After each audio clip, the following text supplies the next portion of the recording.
Hey Ben, welcome to the Nomad Entrepreneur Show. I'm excited. We've been looking forward to this for a while. So thanks for having me, Gabe, and let's have some fun. I love that. Your journey was quite something. Like most of those that were hit by the pandemic, you get laid off, but you start a business and you succeeded in only 1 year. Can you share a bit on that? Yeah, and I'm an accidental entrepreneur. I wasn't cut from some incredible cloth, didn't have the perfect upbringing. Truly, I'm a firm believer, especially in entrepreneurship and in business. And this is not even business, this is life. All our life experiences, the skills, the lessons, the failures are preparing us for who we get to become. And the pandemic was a terrible thing for the worldwide issue. And if it had happened 10 years prior, I don't know. Like, 10 years prior, I had a pretty bad drinking issue. I don't think I would have done much with my life. It really could have sent me down a bad path.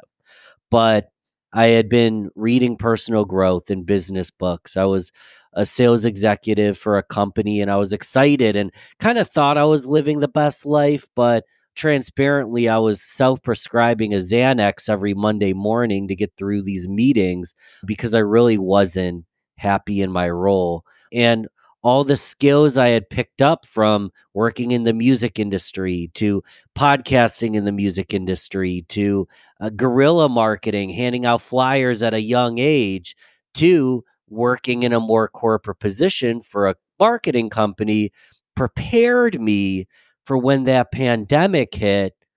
It was just the time to start something new, try something new. Music, Ben, had a music podcast, a drinking problem, and ultimately was non essential. I rebranded myself to Business Ben, started a business podcast, started focusing on business and personal growth. And you said it, I replaced my income in right about a year, just under a year, but it wasn't pretty. And it really was a life journey preparing me for that accidental entrepreneurship moment. That it's not beyond me that the pandemic sucked for pretty much everybody, but the silver lining is something great happened from it. That's life, right? It's kind of putting the bricks one after another. We hone those skills. We, of course, get as well along with different habits, some of them good, other bad. But all in one together, we arrive at the point that either by accident like you or by preparing ourselves, we start something completely new. And that transition I want to ask you about because I think it's one of the biggest challenge most people face when jump from something to other, totally different business. But still, how did you actually hone those skills that you acquire from your previous jobs, from your other activities, into actually putting the bricks for your new business to succeed that fast? Because that for me is fascinating. Yeah, we all have, I joke all the time, I'll grab it real quick. I have a keychain for the audio listeners. I'll shake this a little bit, but it's a keychain that says there is no key. A joke on the concept that I don't think there's a key to success. I think it's a combination lock, similar to a padlock at the gym, each or a pin on our cell phone. Each and every one of us is going to have a unique combination. Each and every one of us is going to have a unique fingerprint. That's why they take your fingerprint when you get in trouble. So my skills just happen to be in podcasting. I had a podcast in the music industry.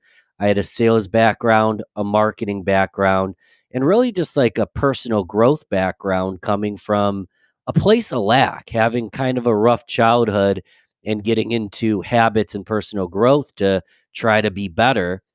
So, and the last thing is I'm from Rochester, New York in the United States, born and raised, actually at a Rochester, New York music podcast. So let's look at those skills: love of learning, love of personal growth, love of marketing and sales and business, love of podcasting.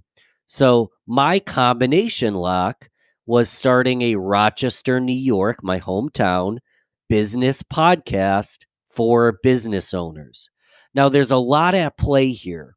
One, I want to be a business owner so I can learn and get mentored from people that are 10 steps ahead of me. And two, realistically, they are target clients of mine because I'm starting a marketing firm. I'm not a good business owner. I'm a solopreneur who's just starting, but I understand marketing. So if it gets surrounded by business owners, I can possibly help them. And what wasn't even considered in the strategy was the fact that I would make really good friends. And this wasn't just mentors or clients, they became actual friends. And I started this podcast, Rochester Business Connections, because I wanted business connections, but I really got some heart to heart connections as well. But again, the going back to the question, it really was just taking skills that were unique to me in an area, proximity unique to me, and starting something that a Rochester Business podcast didn't, really exist. So I started something new and was able to get momentum way quicker than I actually had ever anticipated. I feel like I'm the luckiest man in the world sometimes. But that luck is built. You build those skills. You put yourself in the right shoes, and as well, you identify something that's missing. And that piece, I think a lot of aspiring solopreneurs or entrepreneurs are missing, because it's one thing to get into crowded market. And of course, the market is validated, the market is buying, and so on. But if you manage to identify that missing piece, like you did with the missing podcast in that region, I think that's the power or one of those pins on the padlock that you mentioned.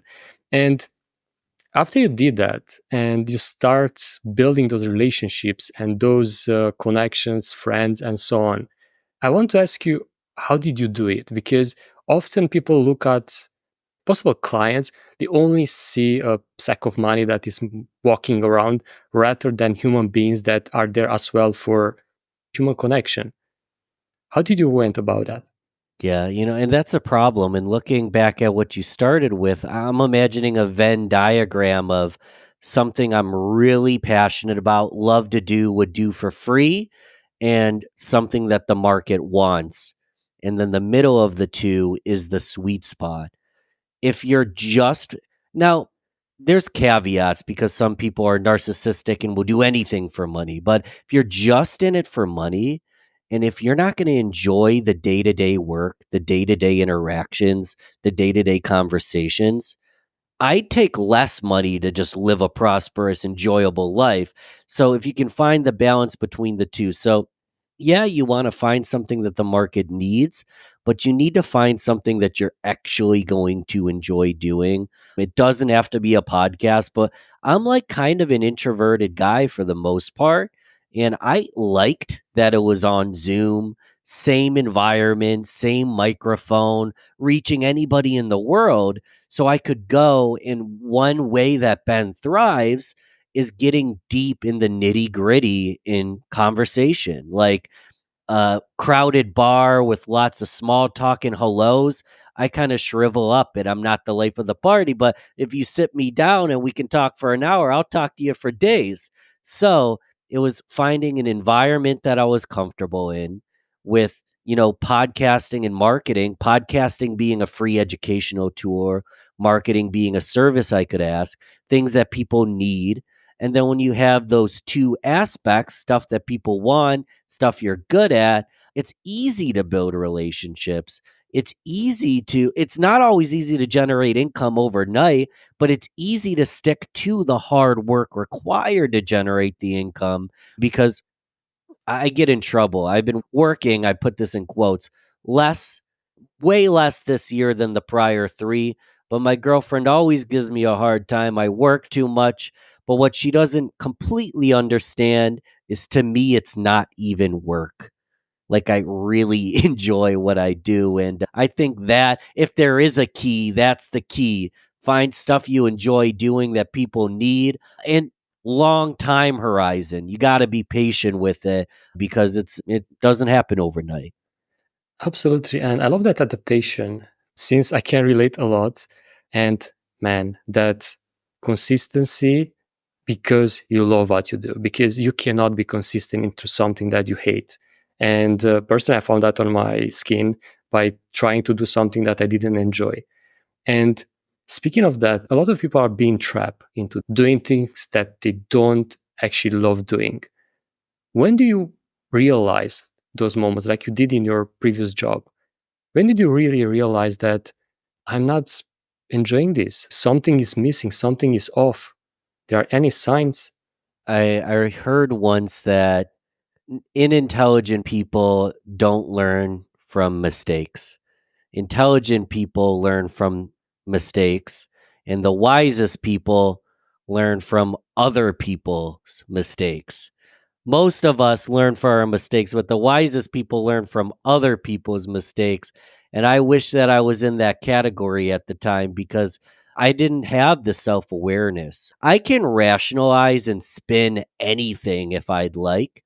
And I was working, I think it was the 13th floor, right in the heart of the city, great view of the city, free parking in a parking garage, wearing a suit every single day, and I wasn't making a ton of money yet because I had just transferred to the company, but I had a massive growth potential and almost this like ignorant bliss into what I was doing. I really wasn't happy, and I'm not gonna like put any. I don't. This isn't a hit piece, but I don't think it was the best company. I don't think I was the best fit for the role. But I would have rationalized that I was good to go all day. I had to learn from the mistake, but I think the true skill that I wish I had, that's why I can't answer this question properly, would be the recognition that it isn't a good spot. I think a lot of entrepreneurs or even just someone shifting from one job to the next, it's accidental, it's forced upon them. If you haven't, and I'm sure you have, bring on guests that understand how to have the self awareness because a lot of us wait until the pain is too difficult to make a change. But the smartest people change well before there's even pain. So that's my way of saying I don't have the perfect answer. I had to get a bunch of nosebleeds to learn my lesson personally. And I think that's the way it happens for a lot of people. Yeah, I definitely can relate again because I wish as well. And that's why I always ask this question because I wish I can avoid, at least in the future, some of the mistakes that I made in the past, even that are different, because I try to not repeat the mistake that I made. But sometimes I try to avoid potential mistakes. And I feel at the end of the day, even these, let's say, failures or painful moments are still the ones that build the person that we are today. And speaking of that, can you name, since you start your business, because I assume even with your short term success, there were still some failures and mistakes that you made. Which was the one that you learned most from? Whole year long, I don't know if I'd call it failure is not the right word for it, but if you were to look at like my P&Ls and just go through my QuickBooks and see, first off, I didn't even know what QuickBooks was before I started. I was learning every single day, but year 2, I did less in revenue than year 1. And the expectation, I don't know why, maybe because of stimulus checks and people were spending money on their business and then it didn't go well. I'm not 100% sure. But year 1, great momentum. Year 2, plateaued and decreased slightly. And it was a humbling experience because there's a term I hear all the time, hockey stick growth, where you grow kind of slightly and then you grow rapidly and then it's just to the moon. Started the hockey stick and then I flattened. so so I learned in many things. Honestly, I haven't sat down and wrote down all the lessons, but I spent a lot of time focusing on too many projects at once. I wanted to be everything for everyone. So not a single one of, and I apologize if a client's listening, not a single one of my services was up to par in my own expectations. I have very high expectations because I was trying to offer too many things. I was putting out too many podcasts, which sounds crazy, but I was putting out a lot of podcasts and I wasn't focusing enough time on just client satisfaction, building higher quality products. And I was so stuck in the creative stuff that I didn't spend enough time building the business.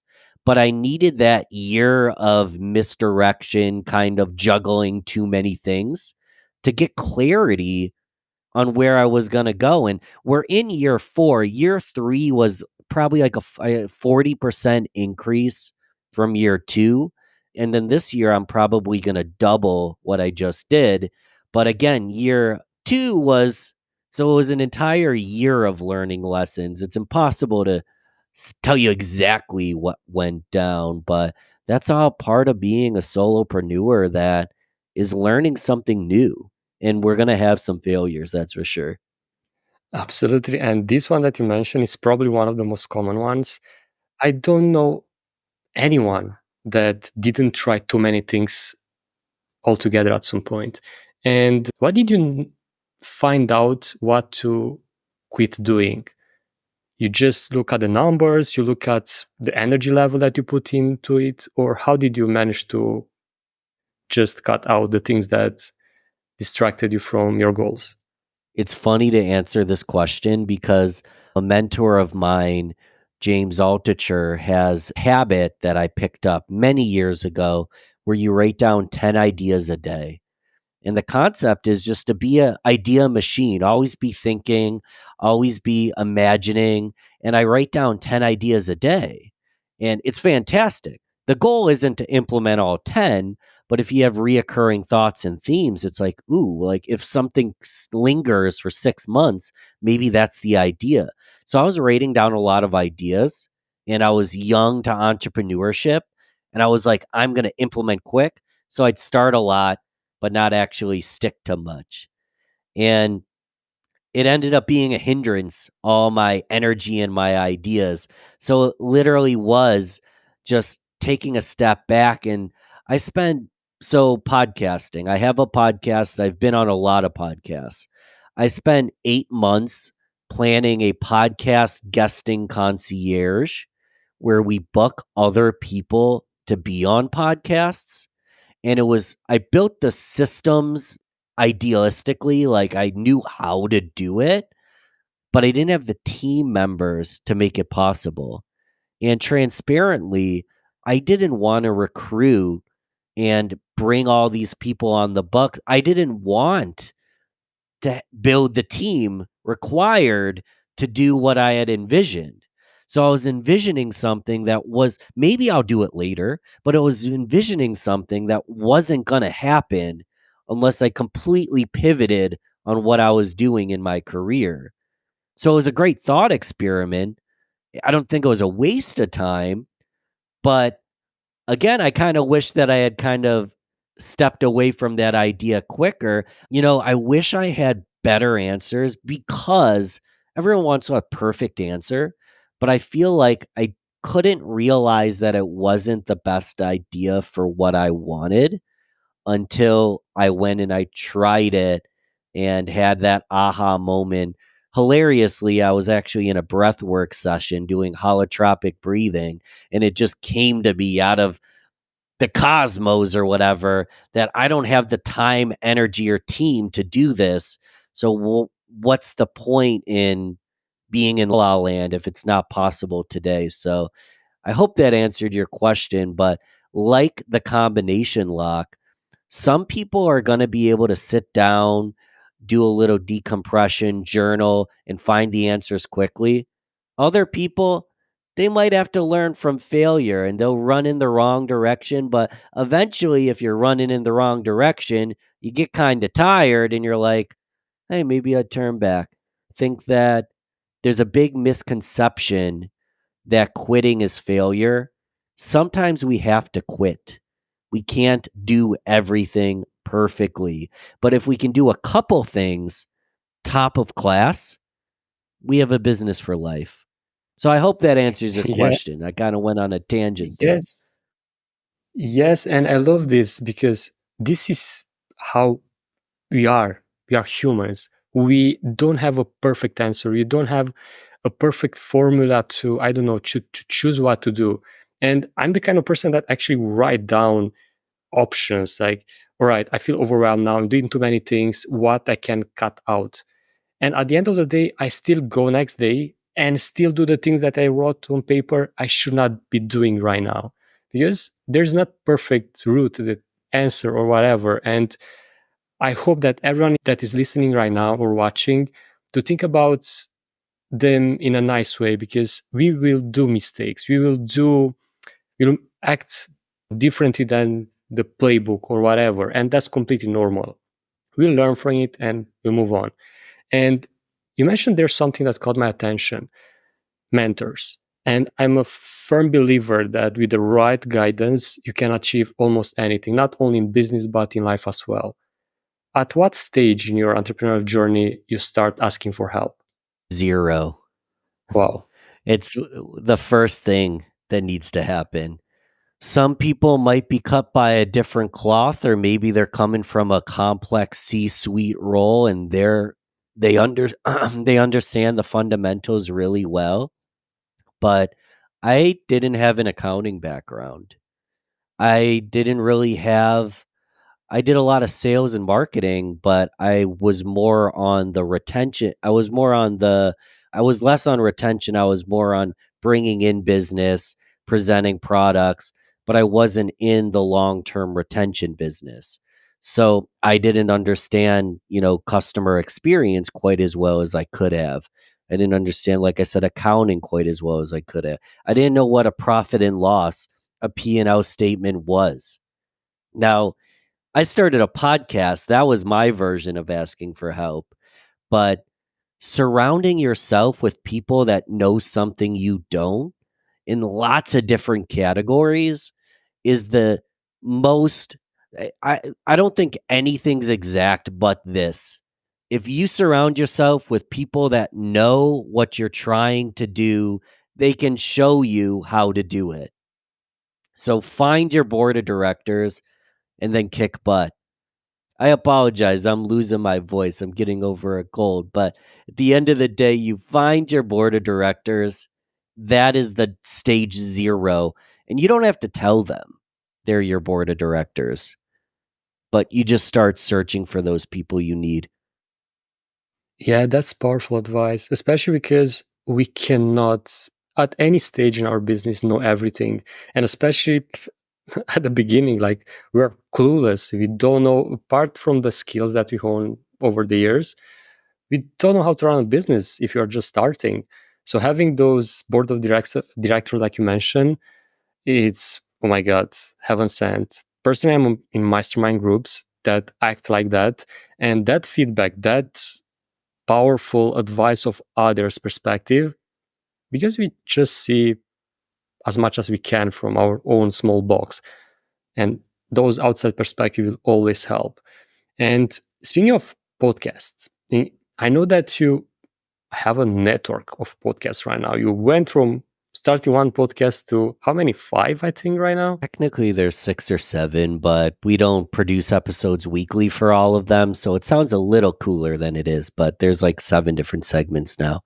Wow, man, that's something. And do you have how many team members or contractors to help you with all of this? I haven't counted recently. I have about 11 freelancers I work with on a regular basis. 3 of them are on salary as freelancers. They have other clients as well. And then I have a whole slew of people that can help with little tasks or overflow as well. And on that, because it's such a big struggle for most people, me including, as solopreneurs that don't want to, we still want to run this lifestyle business. We don't want to grow to the moon and whatever and build a performance based business. So eventually, we don't want to hire full time. What will be your first hire? Or what was your first hire? Well, he's technically not full time, but he's making full time income for his country. So it's a win for both people involved. Was my graphic designer. The number one reason was friendship. Number two reason would be loyalty.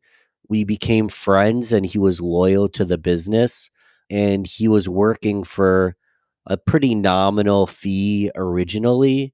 And as I brought on clients, I needed more graphics. So I just would give him more work and raise his income. And the long term plan is for him to build his own agency to kind of provide us limitless potential. But then he'd have his own agency and I would just be his largest client. But graphic design, again, it wasn't out of necessity, it was out of friendship and loyalty. And if you're a freelancer, if you're working on lots of different products, if you're loyal, if you're on time, if you build a relationship with your clients, they're going to treat you great. Love that advice. And that's unusual from a friendship to become to get higher and work together.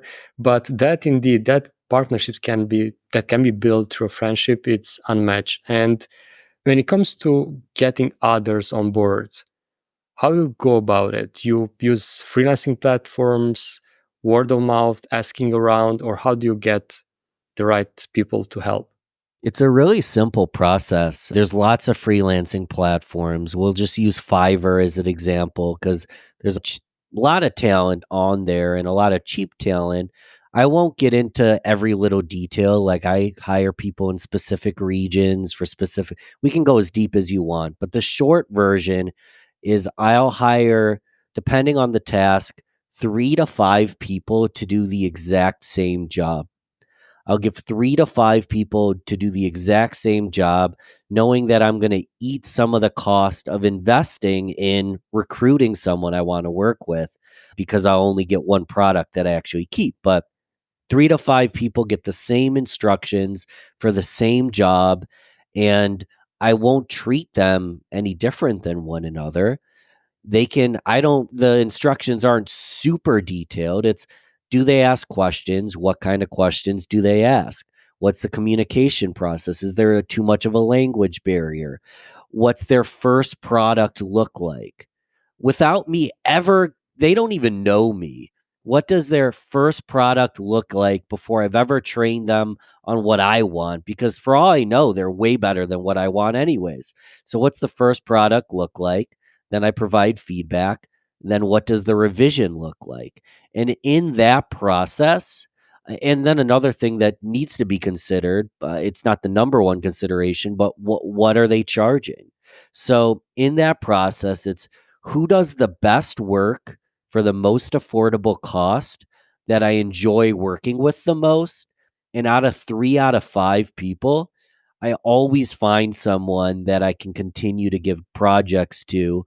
And that's the short version on how I do it. I invest in finding the right person, and then I do my best to feed them work any chance I get. I love how smart you go about it because often I the learned the hard process way is for what it's worth. I assume instead of like probably you interview as well tons of people and end up frustrated because even that someone might be really good in an interview and you end up with the output that is not as expected, but actually investing in multiple individuals to do the same work is really smart. Thanks for sharing that. And I'd love to enter this powerful topic of podcasting since I know that for me, I'm at the early stages, but it changed my business and my brand. When it comes to you having so many 6 to 7 podcasts and basically a network, how do you influence yours? I mean, my podcast is the core of everything I do. I could talk ad nauseum about this, but the podcast is where I do most of my networking. Podcast is how I build a audience on audio. It also helps me build a audience on video on YouTube. It spearheads a lot of my content on LinkedIn. LinkedIn's my number one platform. I'm not great on all social medias, but LinkedIn, I'm really kicking butt. I get a lot of clients through LinkedIn. And I use the podcast for quotes from my guest, ideas, new topics. I live stream the episodes there. So it's networking, it's video, it's audio, it's ideation. And getting on podcasts is the same thing the other way around. It's not beyond me that you put in countless hours into creating an incredible podcast for your listeners. And I'm just a guest here. So the fact we get to meet, build a relationship, continue it offline, and the fact you're opening your audience to me is there's a lot of humility, and I'm humbled that I have this opportunity. So it's starting a podcast to create content, getting on podcasts to create content, build relationships, reach a new audience. And it just goes on the amount of opportunities. Like you can transcribe a podcast, pull out quotes, turn them into graphics. It's mind blowing and it's a super free tool. And the one thing that I didn't touch on is I have networking events and I have a private mastermind as well, and I use the podcast to promote the networking events in the mastermind. And I actually use my podcast to meet people.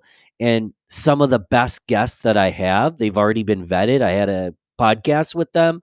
They come and then they speak to my private mastermind. So my private mastermind basically gets all my work, all my vetting, all my relationships hand selected for them. So it literally is like a part of almost everything I do in business. And it's the number one aspect of my marketing plan as well.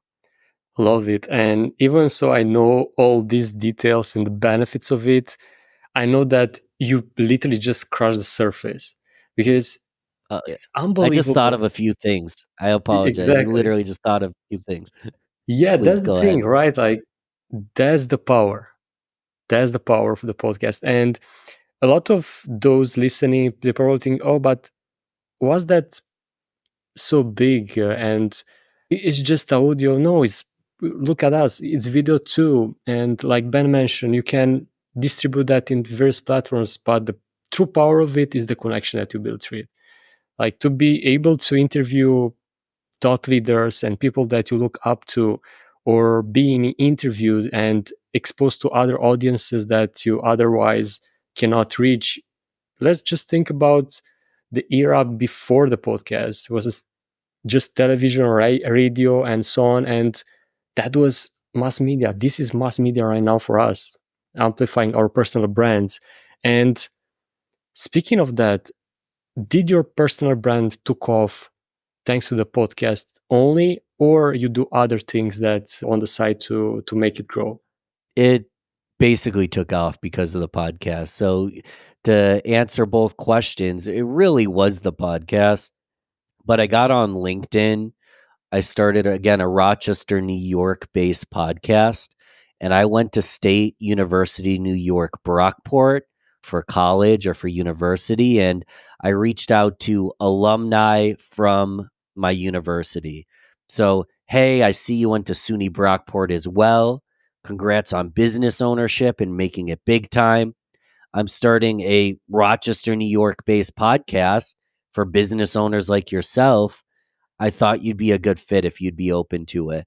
So that was my way of networking. And I was using LinkedIn and LinkedIn search tools to find these business owners. And LinkedIn was the only social media platform that I was truly trying to grow. So was the podcast.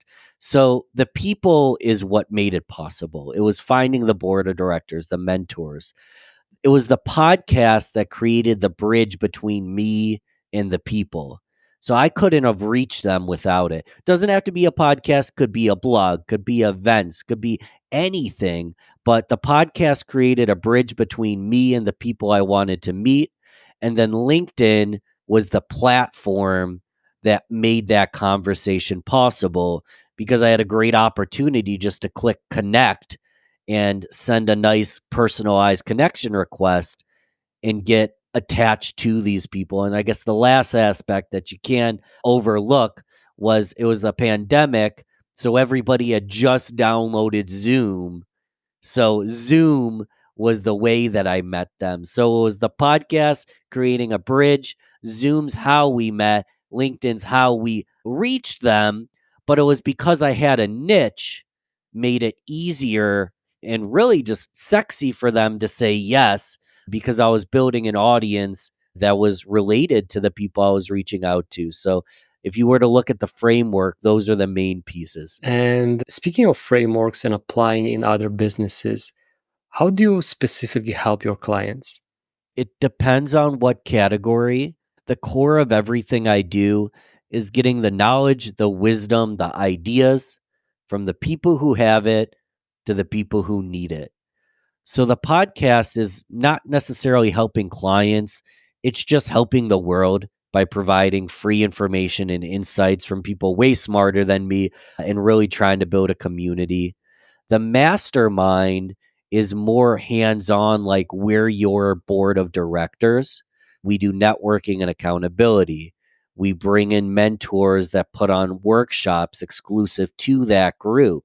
And so that's more like sharing knowledge and frameworks and ideas amongst peer to peer. And then the marketing firm is more less peer to peer, it's more B2B, where it's helping businesses with podcasting, LinkedIn, website design, social media management, so they can one to many reach as many people as possible as well. So whether it's me giving stuff away for free, me working in private with peer to peer support, or me kind of being like the ghostwriter behind a lot of thought leaders' profiles, it's getting the wisdom from the people who have it to the people who need it. And even with everything I just said, that's a lot of products and services. I had 10 others before. I was trying lots of things. Those are the big three, though, that I honed down on. Create a podcast for free, create a community for peer to peer, and then create services for people that just want it done for you. And those are the three main pieces of the puzzle. And I really like the way they blend together. They do. Otherwise, it won't be possible to do all of them. And as well, still enjoying and doing the work and being consistent and all that. And I think that's something people are missing. They try different things, but they are so different than one another. And of course, that way is not sustainable. And finding that blend, the perfect blend that you, after trying, of course, a lot, it's a really great way to do so. And you just answered the question that I didn't answer well earlier. It's finding activities that are in direct alignment with one another. So you have to understand what you want to become. You want to have a general framework of like what you're trying to accomplish. And then you only do things that are in alignment with that. Now it's going to look different for everything, but those three things are all in alignment, so they blend together. But if I wanted to start a sports podcast, which I love, if I wanted to start a Colt podcast because I love the psychology of Colts, if I wanted to do a business and learn basket weaving, I would be poor at all those categories. But if your categories are in alignment, those are the ones that you decide on. that's powerful. And thank you so much for putting it that way. And I wonder if some of those listening might be a good fit for your mastermind podcast or your marketing services. If they are listening right now, speak directly to them and describe how a good fit sounds or look to you. Well, I don't work with jerks. And if they're a jerk, they probably aren't listening to this podcast. You've probably already vetted that. I'll jump on a call and talk to anyone because you never know what a short conversation can lead to. We have free events, Grow Getters Only. If you go to growgettersonly.com, we have a free monthly event and I offer 30 days into the mastermind for $1. So it's literally just an invitation. I don't want to sell anybody on anything. Walk in the door, meet some people, see what's going on. And if it's a good fit, stay a while. And if not, go on your merry way. The marketing services, that's like for someone who wants everything done for them. But just start a conversation. And if it's a good fit, stay a while. And if not, that's fine. That's the easiest way to do it. GrowGettersOnly.com, or if you just type in real business connections where you found this podcast, you can find my podcast just by typing in real business connection. So pretty easy. I really like that approach because giving that taste, people will resonate or not, and that's completely fine. But those that resonates are already pre-vetted because you know that they enjoy it there. They are seeing the outcomes from being part of the mastermind and they stay. I really love that approach. And for those that are listening and they can understand the benefits of building a personal brand, of hosting a podcast or many, how do they start? If you can map it out into a step-by-step process. The toughest part is getting clarity here. You want to be the center of your audience's gravity. Now, I can explain this simple. Center of your audience's gravity. Who do you want to work with? Who do you want to inspire? What are they attracted to? So, my example, simply put, Rochester, New York business owners that listen to podcasts. It was very specific. If I was a fitness person, maybe being the center of their gravity is to set up a fitness blog that actually is collaborative. Instead of competition, we can, be collaborative, bring on all the personal trainers I know, show all the before and afters, create a hive mind. And you could say we're on a journey to find the actual answer to true fitness. Are people going to consume that? Of course they are. So, what are the mentors? Let's break this down. Plus, minus, equals. Plus is a mentor, minus is a client, equals is a peer. Again, plus is a mentor, minus is a client, equals is a peer. Who are those people? You can draw 3 lines. Plus, minus, equal. Who are they literally, or what are they like? Your mentors, peers, and clients. What are they interested in? If you understand your mentors, peers, clients, what they're interested in, create something for that. And then you immediately become the center of that gravity where people come to you rather than you trying to grab any lead that is floating around in the world. They're actually coming to you, and you can permission based make offers and they accept them at a high rate because they trust you. It's complicated and simple. The most complicated part is knowing what to start. It doesn't. Here's the one thing, because I'm making it sound like it's difficult. It's really not, because it's not going to be perfect. And your first episode, your first blog post, your first photograph, your first account might stink. But if you have this vision to create something bigger than yourself, you understand the people who you're trying to help, they'll enjoy your failures. They will watch you fail and support you, and you guys will grow together. And that's the one thing I haven't been able to see. But I see people that started in thought leadership, or they started their personal brand 10 years ago. Simple example, then I'll shut up. Jordan Harbinger started a podcast in like 2000 called the Pickup Podcast, looking to pick up girls. That evolved into the Art of Charm, which was more just charisma, not just for girls, but in a business context. Now it became the Jordan Harbinger Show, where he talks about crimes, cults, mafia, and he's evolved as he's matured. So has his audience. So over time, people will evolve with you, but create something that's the center of their gravity, be willing to mess some stuff up. And then over time, your personal brand, your thought leadership, your audience all simultaneously will grow if you're patient enough to take the time to actually do it. I hope that makes sense. Perfect sense. And I really like the way you describe it. At the end of the day, this evolvement is natural, and we cannot stay all life doing exactly the same thing. We'll evolve around probably the same center of gravity. At core, we'll still do the same thing. What do you think will be the next evolution for you and your business? That's such a big question. I used to answer that question a lot of different ways. That was the period of time where I had lots of different ideas, which is a good problem to have. This is the boring answer. The evolution is everything we talked about: the podcast, the networking group slash mastermind, and the services for thought leaders. The products are going to get better. The speed is going to get faster. The quality of experience is going to go up. Instead of this big vision future, what I'm trying to do right now is take what's already working and inject a ton of steroids into it to make what already works better. So I don't know exactly how that'll look, But what it'll look like is more clients paying more money for the services and more efficient processes so I can make more money in less time and go out and have some fun. That's really what we're trying to do.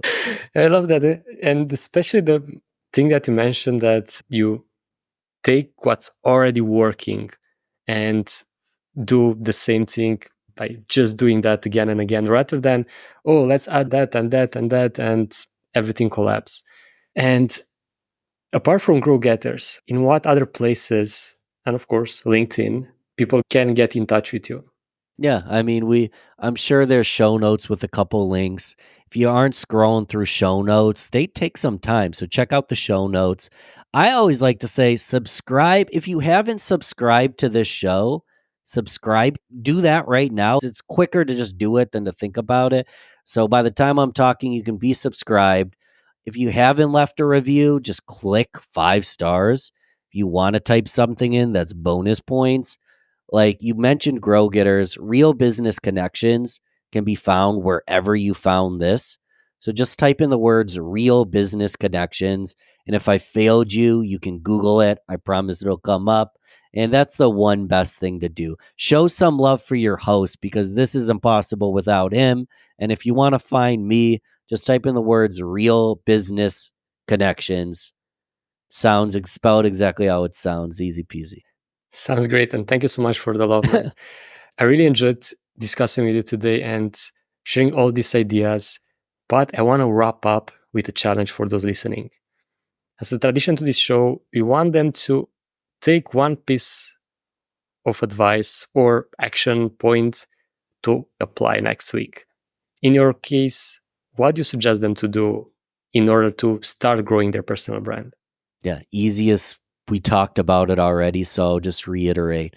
Draw 3 lines. So you have 3 columns on an old fashioned piece of paper. Do it on a piece of paper so you just get your hands dirty and really think about it. Write a plus, write an equals, write a minus. Under that plus, write mentors. Under that equals, write peers. Under that minus, write clients, prospects, audience, people that I'm looking to. It doesn't have to be a client, just audience. And whether it's literal human beings is more helpful because you can actually go reach out to them, or just a profile of who they are. Like, who do you serve? Why do you serve them? And who are those people? If you have clarity on that, and in all those categories, if you have lots of clients, but more mentors, lots of clients, but no mentors, you might fail. If you have lots of peers, but you're not actually learning from a mentor and you don't have clients, then you're just in a social club. You want all three. You want peers, mentors, and clients. So get clarity on that, and your entire rest of your entrepreneurship journey is going to be way easier. That's brilliant. Thank you so much for the wonderful wrap up. And that's a good challenge. So if you're listening or watching, put that into action next week and see the magic happens. Thank you so much, Ben, for joining us today. It was an absolute pleasure and honor to have you on. Thanks for having me. This was fun.